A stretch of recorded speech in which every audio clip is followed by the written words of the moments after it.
So mayong adlaw sa ato tanan, karon mapakita ko sa inyo o pamaagi aron mahimo ang basura into kwarta. Nadiri ato mga unused na mga boxes. Ato dayon na sila gipang pilo-pilo, then gisulod sa sako. So ako kibuhat diri no, since naaman may tindahan, expected na nga pirmi na mi o na og restock sa amo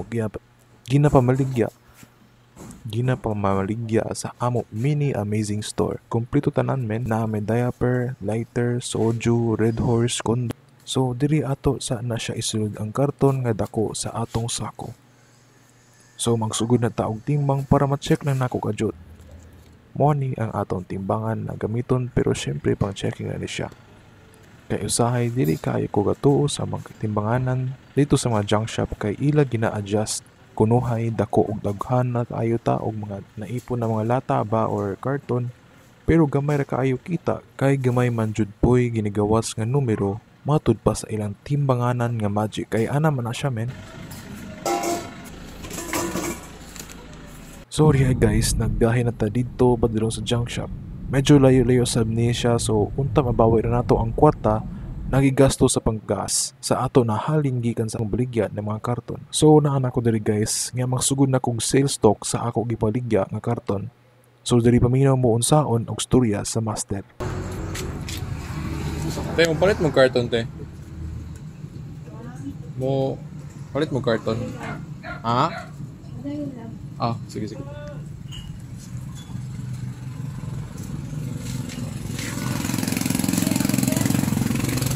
Karton te, karton. Magbaligya ka. Oo. Piso. Piso lang. Sige te. Ako igawas ah.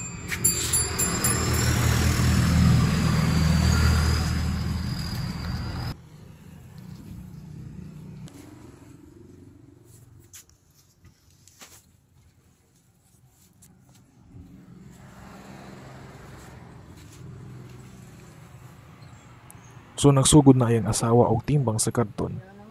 21 pesos daw ang kilo guys. So nakoy halin nga 21 pesos. Oo, te. Tama te. So ang lesson diri guys is naagi day kwarta sa basura. Ako personally pamaligya gud pug kog mga lata og buthaw. Pero next time ayaw gamit og kotse pangkarga sa imong mga basura, kay medyo mas dako ang gasto sa gas kesa sa halin nato. Hehe. So mo ni ang ending or ang finale sa atong educational video. Hope you guys learned something sa ani ako experience nga dili perfect, pero at least diba experience. Hehe.